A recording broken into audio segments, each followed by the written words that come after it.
Welcome to Parth commerce academy विद्यार्थी मित्रांनो. या नव्या व्हिडिओमध्ये मी महाडिक सर तुमचं पुन्हा एकदा स्वागत करतो. विद्यार्थी मित्रांनो, या व्हिडिओ लेक्चर सिरीज मार्फत आपण तुमचा 12वी कॉमर्समधील बुक कीपिंग अँड अकाउंटन्सी हा विषय शिकत आहोत, ज्यामध्ये आपण सर्व थेअरी, अनसॉल्व प्रॉब्लेम अभ्यासणार आहोत. या सगळ्या व्हिडिओची लिंक मी डिस्क्रिप्शन बॉक्समध्ये दिलेली आहे, तिथे जाऊन तुम्ही लास्ट व्हिडिओ बघू शकता.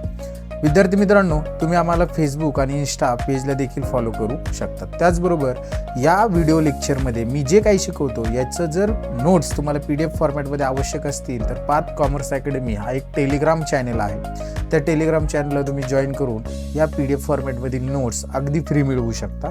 त्याची देखील लिंक मी डिस्क्रिप्शन बॉक्समध्ये दिलेली आहे. तर विद्यार्थी मित्रांनो, आज आपण एक्झाम्पल नंबर 7 एक्झाम्पल नंबर 7 शिकणार आहोत. तर व्हिडिओमध्ये शेवटपर्यंत राहा. आय होप तुम्ही जर शेवटपर्यंत राहिला, समजून घेतलं तर नक्कीच तुम्हाला हे एक्झाम्पल समजणार आहे, जे परीक्षेला तुम्हाला 12 मार्काला विचारलं जातं. तर कोणताही अधिकचा वेळ वाया न घालवता चला आपण सुरू करूया आपल्या व्हिडिओला. पहा विद्यार्थी मित्रांनो, आपलं एक्झाम्पल नंबर 7 आहे, जे आपण आता सॉल्व्ह करून घेणार आहोत. पहिल्यांदा आपल्याला सगळी मेथड सर्वांना माहिती आहे. पहिल्यांदा आपण एक्झाम्पल रीड करतो, काय सांगितले ते समजून घेतो आणि त्याच्यानंतर व्यवस्थित सॉल्व्ह करतो. तर सुरू करू. पहिल्यांदा आपण एक्झाम्पल रीड करूया. बघा, Sapre and Atre are partners. दोघ जण पार्टनर आहेत. पहिल्या पार्टनरचं नाव आहे सप्रे. पहा, दोन पार्टनर आहे. पहिल्या पार्टनरचं नाव आहे आत्रे आणि पहिल्या पार्टनरचं नाव आहे सप्रे आणि दुसऱ्या पार्टनरचं नाव आहे Atre. Are partner sharing profit and losses equally. बघा, त्यांचा प्रॉफिट अँड लॉस शेअर कसा आहे? Equally means 1:1. From the following trial balance and adjustment. आपल्याला खाली ट्रायल बॅलन्स दिलाय आणि त्याच्यासोबत ऍडजस्टमेंट सुद्धा दिल्यात. Prepare trading account. त्याच्यावरून आपल्याला काय बनवायचं आहे? Trading account, profit and loss account for the year ended 31 March 2019 and balance sheet as on that date. आता ट्रायल बॅलन्स मध्ये बघा, इथं त्यांनी डेबिट बॅलन्सेस दिलेले आहेत आणि इकडं आहे क्रेडिट बॅलन्सेस. लास्ट व्हिडिओमध्ये मी तुम्हाला 10 वेळा सांगत आलेलो आहे की डेबिट बॅलन्सेस जे असतात ते आपले कशाचे असतात? असेटचे असतात. डेबिट बॅलन्सेस असेट आणि एक्सपेन्सेस याचे डेबिट बॅलन्सेस आहे. क्रेडिट बॅलन्सेस लॅबिलिटी आणि इन्कमचे असणार आहेत. लॅबिलिटी आणि इन्कम म्हणजे पहा, लक्षात घ्या की डेबिट बॅलन्सला जे आयटम आहेत ते एकतर असेट किंवा एक्सपेन्सेस आहेत हे आयडेंटिफाय करायचं आपण, असेट आहे का एक्सपेन्सेस आहे. मग जर असेट असेल तर ते आपण लिहिणार बॅलन्स शीटच्या असेटला. एक्सपेन्सेस असेल, डायरेक्ट एक्सपेन्सेस असेल तर ट्रेडिंगच्या डेबिटला. इनडायरेक्ट एक्सपेन्सेस असेल तर तो प्रॉफिट अँड लॉसच्या डेबिटला. क्रेडिट बॅलन्सेस मध्ये लॅबिलिटी असेल तर लिहिणार बॅलन्स शीटच्या लॅबिलिटीला. आणि इन्कम असेल, तो डायरेक्ट असेल तर ट्रेडिंगच्या क्रेडिटला आणि इनडायरेक्ट असेल तर प्रॉफिट अँड लॉसच्या क्रेडिटला. अशा पद्धतीने आपण आता समजून घेणार की डेबिट बॅलन्सेस असेट आहेत की एक्सपेन्सेस आणि ते कुठं पोस्ट करायचे. तर पहा, बघा, पहिल्यांदा दिले सन्ड्री असेट. आपलं सन्ड्री डेटर्स आहे, हे आपली असेट आहे, बॅलन्स शीटच्या असेटला लिहिणार. परचेस हा एक्सपेन्सेस आहे, डायरेक्ट एक्सपेन्सेस आहे, ट्रेडिंगच्या डेबिटला. रिटर्न, आता हा डेबिट बॅलन्स जो आहे तो आहे आपला सेल्स रिटर्न, म्हणून तो आपण सेल्स मधनं मायनस करणार. हा आहे आपला सेल्स रिटर्न, सेल्स मधून लेस, म्हणून आपण हा सेल्स मधनं लेस करणार. ओपनिंग स्टॉक हा ट्रेडिंगच्या डेबिटला लिहितो. लँड अँड बिल्डिंग असेट आहे, बॅलन्स शीटच्या असेटला. कॅरेज, नुसतं कॅरेज आहे बघा, carriage inward trading debit, carriage नुसतं trading debit. Carriage outward profit and loss debit. पण इथं काय दिले आपल्याला? कॅरेज दिले. हा ट्रेडिंगच्या डेबिटला लिहिणार डायरेक्ट एक्सपेन्सेस आहे. त्याच्यानंतर rate and rates and taxes, तर हा काय आपला इनडायरेक्ट एक्सपेन्सेस आहे, तो लिहिणार आहोत आपण प्रॉफिट अँड लॉस अकाउंटच्या डेबिटला. ड्रॉविंग दिलेले बघा, आता आपण कॅपिटल अकाउंट तयार करणार आणि त्या कॅपिटल अकाउंटच्या डेबिट बाजूला आपण ड्रॉविंग पोस्ट करणार आहोत. आणि याचा एक दुसरा ऑप्शन असतो, आपण हे कॅपिटल मधनं मायनस देखील करतो. पुढे सॅलरी दिली, हा एक्सपेन्सेस आहे आपला, हा इनडायरेक्ट एक्सपेन्सेस आपण लिहिणार प्रॉफिट अँड लॉसच्या डेबिटला. त्याच्यानंतर दिले बॅड डेब्ट्स, हा सुद्धा आपला लॉस आहे, हा प्रॉफिट अँड लॉसच्या डेबिटला ट्रान्सफर करणार. मशिनरी असेट आहे, बॅलन्स शीटच्या असेटला. याच्यावर हिडन ऍडजस्टमेंट अशी आहे की ऍडिशन केलेली त्यांनी ऑन 1 ऑक्टोबर 2018 ₹10,000. म्हणजे या 25,000 रुपयामधली 10,000 रुपयाची जी मशिनरी असणार आहे ही न्यू मशिनरी असणार आहे आणि राहिलेली जी 15,000 रुपयाची मशिनरी असणार आहे ही ओल्ड मशिनरी असणार आहे. याच्यावर जर डेप्रिशिएशन असेल तर या दोन वेगवेगळ्या अमाऊंटवर आपल्याला डेप्रिशिएशन कॅल्क्युलेट करावं लागणार आहे. तर कसं करायचं ते बघूया. मशिनरी असेटला लिहिणार त्याच्यानंतर ॲडव्हर्टाइजमेंट हा इनडायरेक्ट एक्सपेन्स आहे, प्रॉफिट अँड लॉस डेबिट, आणि प्रॉव्हिडंट फंड इन्व्हेस्टमेंट हा शब्द आहे, हा आपण लिहिणार आपल्या बॅलन्स शीटच्या असेटला. अशा पद्धतीने डेबिट बॅलन्सेस कुठे जातात ते ट्रान्सफर करून घेतलं. क्रेडिट बॅलन्सेस लॅबिलिटी किंवा इन्कम, सेल्स हा इन्कम आहे, डायरेक्ट इन्कम ट्रेडिंगच्या क्रेडिटला. सन्ड्री क्रेडिटर्स ही लॅबिलिटी आहे बॅलन्स शीटच्या लॅबिलिटीला. सन्ड्री इन्कम इनडायरेक्ट इन्कम आहे, profit and loss credit. Capital दिले सप्रे आणि आत्रेचं, हे आपण कॅपिटल अकाउंट तयार करतो त्याच्या क्रेडिटला ट्रान्सफर करणार. प्रॉव्हिडंट फंड दिलेला आहे, ही लॅबिलिटी आहे बॅलन्स शीटच्या लॅबिलिटीला. रिटर्न, आता हा जो रिटर्न आहे हा परचेस रिटर्न आहे, म्हणून हा परचेस मधून लेस करणार. परचेसला आपण स्टार मार्क करू, सेल्सला सुद्धा एक स्टार मार्क करून ठेवा. कमिशन प्री रिसिवड, आता बघा प्री रिसिवड इन्कम ही लॅबिलिटी असते, म्हणून हा बॅलन्स शीटच्या लॅबिलिटीला लिहिणार, कारण की भविष्यातला इन्कम आत्ताच भेटला. आणि आरडीडी हा आपला इन्कम आहे, प्रॉफिट अँड लॉसच्या क्रेडिटला लिहिणार. अशा पद्धतीने कोणता आयटम कुठं जातो हे समजून घेतलं. Adjustment number first, closing stock valued at ₹33,000. याची इफेक्ट, हा एक इफेक्ट याचा ट्रेडिंग अकाउंटच्या क्रेडिटला आणि दुसरा इफेक्ट बॅलन्स शीटच्या असेटला. Then next, depreciate land and building at 5% and machinery 10%. आता बघा दोन्ही ॲसेट डेप्रिसिएट आहे, आपण पर्टिक्युलर ॲसेट मधून ते डेप्रिसिएशन लेस करणार, म्हणून फर्स्ट इफेक्ट ॲसेट मधून लेस. आणि ॲसेट कमी होणे लॉस आहे, लॉस लिहितो प्रॉफिट अँड लॉसच्या डेबिटला, म्हणून PD profit and loss account debit side. आता लँड अँड बिल्डिंग आणि मशिनरीला आपल्याला स्टार मार्क करावं लागेल. पहा एका खाली एकच दिले बघा, इथे लँड अँड बिल्डिंग दिलेले आहे आणि मशिनरी इथं खाली दिलेले बघा, याला आपण स्टार मार्क करूया दोन्ही ॲसेटला. Number third adjustment, create provision for bad and doubtful debts, म्हणजे ज्याला आपण आरडीडी म्हणणार.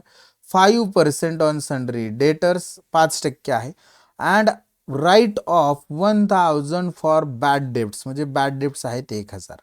आता हे दोन्ही ॲडजस्टमेंट आहेत, म्हणजे दोन ॲडजस्टमेंट एकत्रच दिल्यात. पहिली आहे आरडीडी आणि दुसरी आहे बॅड डेब्ट्स.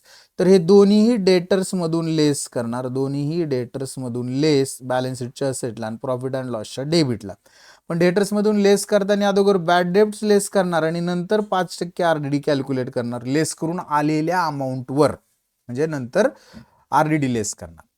म्हणून आता डेटर्सला आपल्याला 2 स्टार मार्क करावे लागणार आहे. बॅड डेब्ट्सला 1 स्टार मार्क करा. डेटर्स आपल्या बॅलन्स डेबिट बॅलन्सेसमध्ये सुरुवातीलाच दिलेत, सन्ड्री डेटर्स, त्याला 2 star mark. Next number 4th adjustment, goods worth ₹3,000, बघा 3,000 रुपयाचा माल, were sold but not entry was found in the books of account. बघा माल विकला 3,000 रुपयाचा, परंतु त्याची एंट्री आपण काय केली नाही, रेकॉर्ड केलेली नाही, म्हणजे हा अनरेकॉर्डेड सेल्स आहे. मग हा अनरेकॉर्डेड सेल्स जर रेकॉर्ड करायचं म्हटला तर सेल्समध्ये ॲड करावा लागेल, आणि हा अनरेकॉर्डेड सेल्स नेहमी लक्षात राहून द्या, हा क्रेडिट सेल्सच असतो, आणि क्रेडिट सेल्स असेल तर आपले डेटर्स सुद्धा वाढणार आहेत, म्हणून हा डेटर्समध्ये सुद्धा ॲड करावा लागणार. म्हणजे दोन इफेक्ट, एक सेल्समध्ये ॲड, दुसरा डेटर्समध्ये ॲड असणार आहे. तर बघा आता हा जो डेटर्सवरची आता ही जी ॲडजस्टमेंट ही 4 नंबरची ॲडजस्टमेंट अगोदर करावं लागेल, नंतर 3 नंबरची करावी लागणार आहे. नेक्स्ट आउटस्टँडिंग कॅरेज दिलेले आहे आपल्याला, आउटस्टँडिंग कॅरेज रुपीज किती 500. तर हे आपण त्या कॅरेजमध्ये ॲड करणार, त्या एक्सपेन्सेसमध्ये ॲड करणार आणि बॅलन्स शीटच्या लॅबिलिटीला लिहिणार. आता आपली जी 4 नंबर आणि 3 नंबरची ॲडजस्टमेंट आहे त्याचे स्टार मार्क करायचे राहिले ते करून घेऊ. 4 नंबरवर डेटर्सवर ॲडजस्टमेंट होती, सेल्सवर होती, तर आपण आता डेटर्सला आपले 3 स्टार मार्क होणार आहेत, सेल्सला 2 स्टार मार्क होणार आहेत, आणि कॅरेज जे असणार आहे त्याला 1 स्टार मार्क करून ठेवा 4 नंबरच्याला. 5 number adjustment. Next number last adjustment सांगितलेली, गुड्स वर्थ ₹8,000, बघा 8,000 रुपयाचा माल, वेअर परचेस केला कधी, वर्षाच्या शेवटच्या तारखेला 31 March 2019, and including closing stock, purchase केलेला क्लोजिंग स्टॉकमध्ये इन्क्लूड आहे, पण चुकून काय झाले, but not recorded in the books of account, म्हणून म्हणजे तो परचेस म्हणून रेकॉर्ड केलेला नाहीये. म्हणजे रेकॉर्ड करायचं म्हटलं तर आपण तो परचेसमध्ये ॲड होणार, आणि परचेस वाढतात, हे जे अनरेकॉर्डेड परचेस आहेत, रेकॉर्ड केले नाही म्हणजे अनरेकॉर्डेड आहेत. हे अनरेकॉर्डेड परचेस हे क्रेडिट परचेसच असतात, म्हणजे ज्याच्यात क्रेडिटर्स देखील वाढणार आहेत, क्रेडिटर्समध्ये देखील ॲड करावं लागणार. बॅलन्स शीटच्या लायबिलिटीला क्रेडिटर्स असतात, परचेसमध्ये ॲड, क्रेडिटर्समध्ये ॲड. मग आपल्याला परचेसला 1 स्टार मार्क करावा लागेल, आणि इकडं क्रेडिटर्स आहेत त्याला 1 स्टार मार्क करावं लागेल. अशा पद्धतीने आपण एक्झाम्पल अगदी सोप्या भाषेत समजून घेतलेले. आता सॉल्व्ह करायला सुरुवात करायची, शेवटपर्यंत सर्वांनी थांबायचं. चला सॉल्व्ह करूया. फर्स्ट आपण सगळे डेबिट बॅलन्सेस ट्रान्सफर करणार. सन्ड्री डेटर्स याच्यावर 3 ऍडजस्टमेंट आहेत.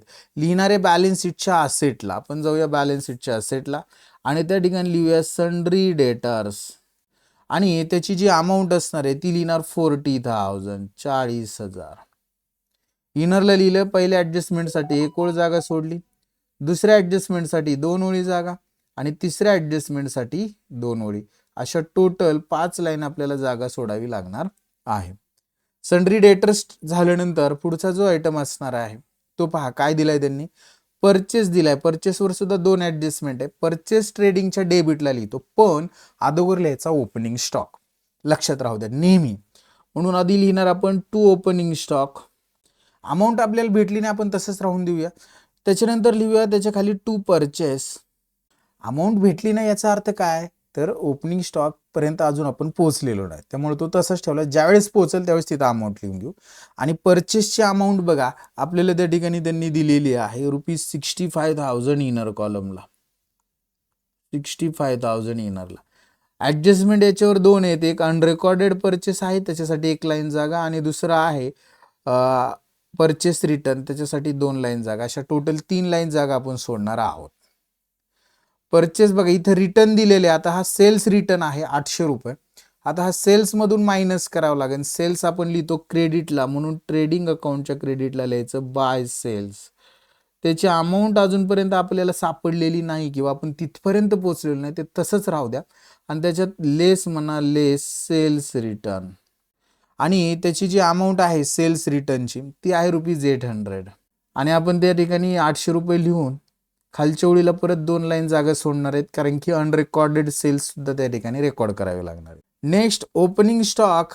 आपला हा ओपनिंग स्टॉक आपल्याला ट्रेडिंगच्या डेबिटला 18,000 आहे. अमाऊंट फक्त लिहून घेऊ आपण. लिहून ठेवले ओपनिंग स्टॉक ₹18,000 18,000. अगदी सिस्टमॅटिकली जायचं, सिक्वेन्सली जायचं, काहीही राहत नाही, चुकत नाही. लँड अँड बिल्डिंग असेट आहे, बॅलन्स शीटच्या असेटला जाणार आपण आणि त्या ठिकाणी लिहिणार लँड अँड बिल्डिंग. आणि हा इनरला लिहिणार आहोत, त्याच्यावर ऍडजस्टमेंट आहे ₹10,000 इनर कॉलम आणि 1 ओळ जागा सोडणार लँड अँड बिल्डिंगसाठी. नेक्स्ट पुढे जाऊया. लँड अँड बिल्डिंग झाल्यानंतर कॅरेज. आता याच्यावर सुद्धा ऍडजस्टमेंट आहे, हे सुद्धा आपण ट्रेडिंगच्या डेबिटला परंतु इनरला लिहिणार आहोत टू कॅरेज. आणि त्याची जी अमाऊंट आहे ती अमाऊंट आपण त्या ठिकाणी लिहून टाकूया ₹1,200. नेक्स्ट त्याच्यानंतर रेंट रेट अँड टॅक्सेस हा प्रॉफिट अँड लॉसच्या डेबिटला लिहिणार आहोत. आता हा कॅरेज जो होता तो आय होप इनरला लिहायचा होता, तो आपण आउटरला लिहिलेला आहे, तर तो आपण इनर कॉलमला लिहून 1 ओळ जागा सोडावी लागणार आहे. ते राहून गेले तर तेवढं आपण करून घेऊया. 1,200 इनरला आणि 1 लाईन जागा ऍडजस्टमेंटसाठी. अशा पद्धतीने आय होप सर्वांना हे समजतं आहे. नेक्स्ट पुढे आहे रेंट रेट अँड टॅक्सेस. हे आपण लिहिणार आहे आपल्या प्रॉफिट अँड लॉस अकाउंटच्या डेबिटला. जाऊया आपण प्रॉफिट अँड लॉस अकाउंटच्या डेबिटला. त्या ठिकाणी लिहायचं टू डेबिट साईडला to rent rate and taxes. आणि त्याची जी अमाऊंट आहे ती अमाऊंट लिहिणार ₹1,000 outer column, ₹1,000 outer column. Next पुढे जाऊया बघा. ड्रॉविंग दिलेले आहे. ड्रॉविंग मध्ये सप्रे आणि आत्रेचं ड्रॉविंग दिलेले 3,000 2,000. आपण कॅपिटल अकाउंट तयार केलेले. त्या ठिकाणी आपल्या पार्टनरची नाव इन शॉर्ट लिहितो मी. Sapre for S, Atre for A. इकडे सुद्धा Sapre for S, Atre for A. आणि डेबिटला ड्रॉविंग लिहिणार आहे म्हणून टू ड्रॉविंग. आणि अमाऊंट आहे ड्रॉविंगची 3,000 फॉर सप्रे आणि 2,000 आत्रे. झालं. नेक्स्ट सॅलरी आहे. हा आपला एक्सपेन्सेस प्रॉफिट अँड लॉसच्या डेबिटला लिहिणार टू सॅलरीज आणि त्याची जी अमाऊंट असणार आहे ती लिहिणार ₹3,200.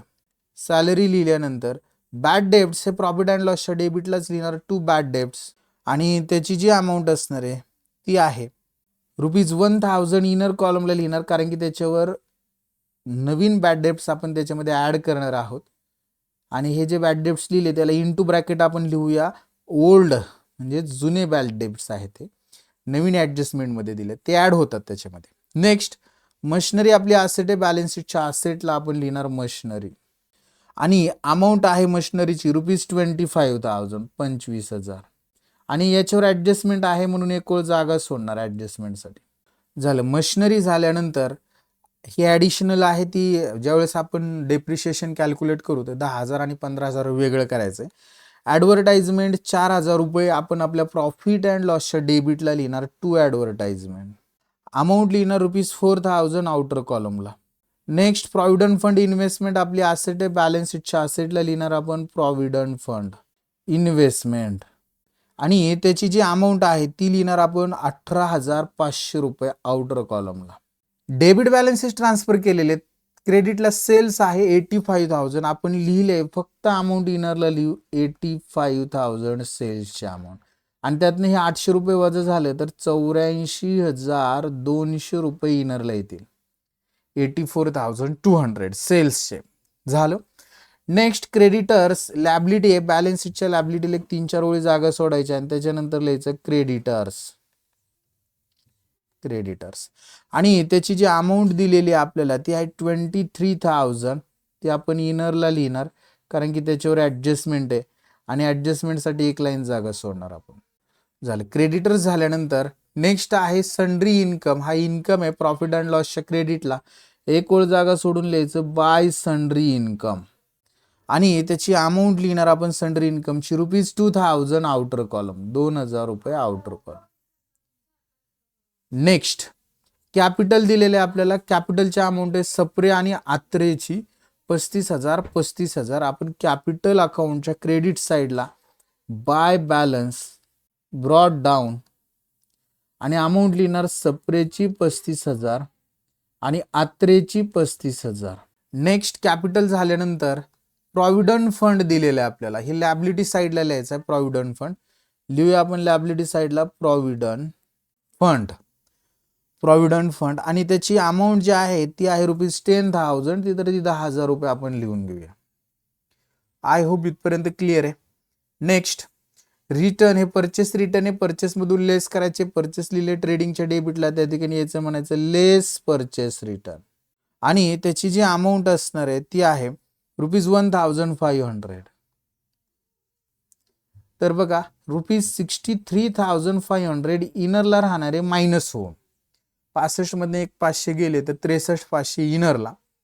Next commission pre received liability 800 रुपये बॅलन्स शीटच्या लॅबिलिटीला यायचं आणि त्या ठिकाणी लिहायचं प्री रिसिव्ड कमिशन आणि अमाऊंट लिहिणार ₹800. नेक्स्ट RDD हा प्रॉफिट अँड लॉसच्या क्रेडिटला लिहायचा आपण बाय RDD आणि त्याची अमाऊंट जी आहे ती लिहिणार ₹400, 400 रुपये. तर अशा पद्धतीने आपण डेबिट बॅलन्सेस आणि क्रेडिट बॅलन्सेस ट्रान्सफर करून घेतलेले ट्रायल बॅलन्स मधले. ॲडजस्टमेंटकडे जाऊया आता. ॲडजस्टमेंटमध्ये पहा, फर्स्ट ॲडजस्टमेंट आहे क्लोजिंग स्टॉक. आता हा क्लोजिंग स्टॉक आपण ट्रेडिंगच्या क्रेडिटला आणि बॅलन्स शीटच्या असेटला लिहितो. अमाऊंट आहे त्याची 33,000. Closing stock is valued at ₹23,000. Sorry 33 बोललो, 23,000. तर हा 23,000 आपल्या ट्रेडिंग अकाउंटच्या क्रेडिटला लिहायचं बाय क्लोजिंग स्टॉक आणि अमाऊंट लिहिणार त्याची ₹23,000. दॅन नेक्स्ट याचा दुसरा इफेक्ट बॅलन्स शीटच्या असेटला 3-4 ओळी जागा सोडायची आणि त्याच्यानंतर लिहायचं क्लोजिंग स्टॉक अमाऊंट 23,000. झालं. स्टॉकची पहिली ऍडजस्टमेंट केली. दुसरी adjustment depreciate land and building आणि मशिनरी. आता लँड अँड बिल्डिंगच्या बाबतीत या ठिकाणी जर आपण आपल्या प्रॉब्लेममध्ये आलो तर त्याच्यावर काय ऍडजस्टमेंट नाही, फक्त लँड अँड बिल्डिंगवरचं डेप्रिशिएशन कॅल्क्युलेट करू 5%. मशिनरीवर कॅल्क्युलेट करताना थोडीशी काळजी घ्यायची. लँड अँड बिल्डिंग बॅलन्स शीटच्या असेटला दिलं, त्या ठिकाणी याचं लिहायचं लेस डेप्रिसिएशन ॲट 5%. बघा 10,000वर 10%, 1,000 रुपये डेप्रिशिएशन येईल, आउटरला राहतील 9,000 रुपये. आणि हे मशिनरीचं डेप्रिशिएशन आहे ना, याची एक वर्किंग नोट करावी लागणार आहे. वर्किंग नोटला नाव द्या calculation of depreciation on machinery आणि याला अंडरलाईन करूया आपण. बघा आता याच्यामध्ये आपल्याला टोटल डेप्रिशिएशन मशिनरी किती होती बघा. टोटल मशिनरी अमाऊंट लिहिणार ₹25,000.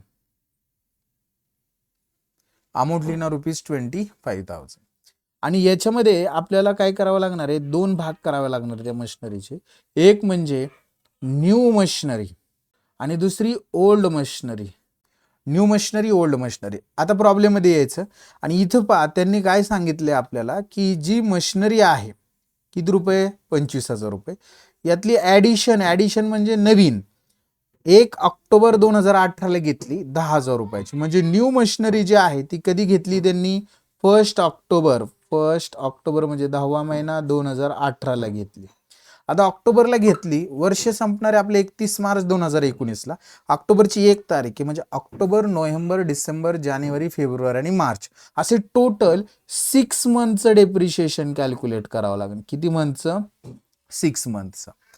बघा किती मशिनरी ती, रुपीज किती, 10,000 रुपयाची मशिनरी, 10,000 रुपयाची. राहते किती, ओल्ड मशिनरी 15,000 रुपये. 15,000 रुपयाची मशिनरी आपल्याकडून पूर्वीपासून आहे, ही मध्ये आधी वर्षाच्या कधीही घेतली नाही, फक्त 1 ऑक्टोबरला आपण 10,000ची घेतली. याच्यावर डेप्रिशिएशन कॅल्क्युलेट करण्यासाठी आपण टोटल 10,000, डेप्रिशिएशन आहे 10%. किती पहा, 10%. 10% आहे का 5% आहे रे बाळांनो? 10% डेप्रिशिएशन आहे. आणि इथं लँड अँड बिल्डिंगवर डेप्रिशिएशन 5% होतं. आपण इथं लँड अँड बिल्डिंगवर किती टक्के चार्ज केले, 5% चार्ज केले, 1,000 रुपये. तर हे आपलं चुकलेले बघा. इथं आपल्याला 5% 500 रुपीज चार्ज करावे लागणार आहेत, ₹500. आणि आउटरला येणार आहे 9,500.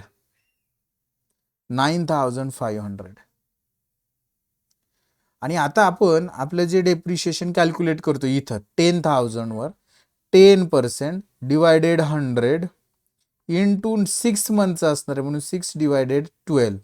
तर हा 0 कॅन्सल होईल, बरोबर. 6 1 1 6 2 जा 12 म्हणजे 1/2 येईल. ते 100 इंटू 10 ते किती येणार आहे, 1,000 आणि इंटू 1/2 तर इथं 2 1 जा 1 आणि 2 5 जा 10 असणार आहे.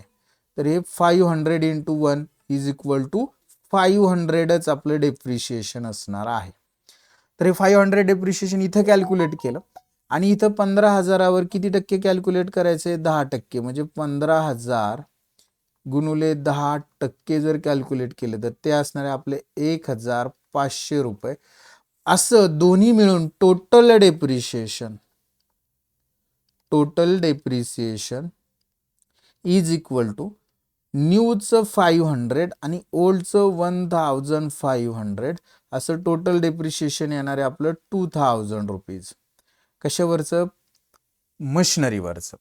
आणि हे 2,000 आपल्याला वजा करावे लागणार आहेत. बॅलन्स शीटला आपण जिथं मशिनरी लिहिली तिथे लिहायचं लेस डेप्रिसिएशन ॲट 10% आणि त्या अमाऊंट लिहिणार ₹2,000 आणि आउटरला लिहिणार 23,000. आणि हे दोन्ही डेप्रिशिएशन लँड अँड बिल्डिंगचं 500 आणि मशिनरीचं 2,000 हे प्रॉफिट अँड लॉसच्या डेबिटला यायचं आणि त्या ठिकाणी हेडिंग द्यायचं आपण टू डेप्रिशिएशन ऑन असेट. याला अंडरलाईन करूया आपण. याच्यामध्ये फर्स्ट डेप्रिसिएशन असणार आहे आपलं लँड अँड बिल्डिंग ₹500 आणि दुसरं आहे मशिनरीचं डेप्रिशिएशन असणार आहे ₹2,000. असं टोटल डेप्रिशिएशन आपण आउटरला लिहिणार आहे 2,500. पहा नेक्स्ट ॲडजस्टमेंट नंबर 3 आहे, परंतु ही 3 नंबरची ॲडजस्टमेंट करण्याच्या अगोदर आपण 4 नंबरची करू, कारण की याच्यामध्ये अनरेकॉर्डेड सेल्स आहे. बघा, goods worth ₹3,000 were sold but no entry was found in the books of account. म्हणजे माल विकला परंतु तो बुक्स ऑफ अकाउंटला रेकॉर्ड केलेला नाही. अनरेकॉर्डेड सेल्स आहे. 3,000 रुपयाचा सेल्स रेकॉर्ड केला आपण ट्रेडिंगच्या क्रेडिटला, त्या ठिकाणी जायचं आणि त्या ठिकाणी आपण हा रेकॉर्ड करायचं म्हणलं ॲड होईल. ॲड अनरेकॉर्डेड सेल्स अमाऊंट लिहिणार ₹3,000. इथं 84,200 प्लस 3,000 इज इक्वल टू 87,200. आणि याचा दुसरा इफेक्ट आपल्याला डेटर्समध्ये ॲड करावा लागेल. डेटर्स आपण बॅलन्स शीटच्या असेटला लिहिले, त्या ठिकाणी याचं म्हणायचं ॲड अनरेकॉर्डेड सेल्स ₹3,000 40 प्लस 3 43,000 इनर कॉलमला लिहिणार. ही ॲडजस्टमेंट आपली जी होती 4 नंबरची ती केल्यानंतर आता आपण 3 नंबरच्या ॲडजस्टमेंटकडे जाणार. 3 नंबरमध्ये काय सांगितलंय, RDD 5% आहे बघा, create provision for bad and doubtful debts at 5%, म्हणजे RDD 5%, and write off ₹1000 for bad debts. अगोदर बॅड डेब्ट्स वजा करायचं आणि त्याच्यानंतर RDD वजा करायचं. बॅड डेब्ट्स 1000 आहेत, इथं आपल्याला दिले ते 1000 रुपये. हे डेटर्स मधून लेस करायचे. डेटर्स आपण आपल्या बॅलन्स शीटच्या असेटला इनरला लिहिलेत, त्या ठिकाणी लिहायचं लेस बॅड डेब्ट्स, अमाऊंट लिहिणार ₹1000, वजा झाले ते इनरला येणार 42,000. आणि या बॅड डेब्ट्सचा एक इफेक्ट प्रॉफिट अँड लॉसच्या डेबिटला जे बॅड डेब्ट्स लिहिले त्याच्या म्हणायचं ऍड न्यू बॅड डेब्ट्स, किंवा बॅड डेब्ट्स लिहून नुसतं कंसात तुम्ही न्यू जरी म्हटलं तरी चालेल, ₹1000. आणि आउटरला आपण लिहिणार आहोत 1 + 1 = 2000. हे बॅड डेब्ट झाल्यानंतर RDD 5% कॅल्क्युलेट करायचं. लक्षात राहू द्या, ह्या कंबाईन ऍडजस्टमेंट जर आली, RDD बॅड डेब्ट्स दोन्ही सोबत असतील, तर अगोदर बॅड डेब्ट्स वजा करायचे डेटर्स मधनं आणि नंतर RDD. बॅड डेब्ट्स वजा करून जे अमाऊंट येईल त्याच्यावर RDD कॅल्क्युलेट करायचं. आता बॅड डेब्ट्स वजा करून आपल्याकडे किती आले होते, 42,000 आलते. याच्यावर आपण काय म्हणणार, लेस RDD. ही महत्वाची ऍडजस्टमेंट आहे, लेस RDD ॲट किती पर्सेंट आहे, 5%. 5% बघा, 4210%, 4200च्या निम्मे 2100. 2100 हे RDDचे अमाऊंट असणार. हे आपण काय करणार, वजा करणार. बघा, 42 मधनं 2 गेले, 40, 40 मधनं 100 गेले, 39,900 रुपये आउटरला येतील. आणि हा जो RDD आहे हा स्पेशली मेन्शन करायचा, प्रॉफिट अँड लॉस अकाउंटच्या डेबिटला लिहायचं टू RDD. अमाऊंट लिहिणार आपण त्या ठिकाणी ₹2,100. आय होप ही 3 नंबरची ऍडजस्टमेंट क्लिअर आहे. नंबर 4 ला आउटस्टँडिंग कॅरेज दिलेले, कॅरेज ट्रेडिंगच्या डेबिटला लिहिले. आउटस्टँडिंग एक्सपेन्सेस पर्टिक्युलर एक्सपेन्सेस मध्ये ऍड करतो, त्यामुळे ते कॅरेज जे दिलेले आहे त्याच्यामध्ये आपण ऍड करणार आउटस्टँडिंग कॅरेज, आणि त्याची जी अमाऊंट असणार आहे ती अमाऊंट आपण त्या ठिकाणी लिहूया ₹500. आणि आउटरला लिहिणार 1700. आणि आउटस्टँडिंग कॅरेज दुसरा इफेक्ट बॅलन्स शीटच्या लॅबिलिटीला लिहिणार आपण आउटस्टँडिंग कॅरेज ₹500. झाले ऍडजस्टमेंट नंबर 5. नंबर 6 मध्ये गुड्स वर्थ ₹8,000 वेअर परचेस केला ऑन 31 मार्च 2019 ला, and include in closing stock but not recorded in the books of account. म्हणजे माल परचेस केला, खरेदी केला, क्लोजिंग स्टॉक मध्ये पण इन्क्लूड आहे, परंतु रेकॉर्ड केलेलं नाही. म्हणजे आता हा अनरेकॉर्डेड परचेस आहे, परचेस मध्ये ऍड करावा लागेल. परचेस ट्रेडिंगच्या डेबिटला आहे, त्या ठिकाणी लिहायचं ऍड अनरेकॉर्डेड परचेस. आणि त्याची जी अमाऊंट आहे ती आपण त्या ठिकाणी लिहिणार आहोत ₹8,000. 8,000. आणि 63 + 8 71,500 रुपये आपण आउटरला लिहिणार.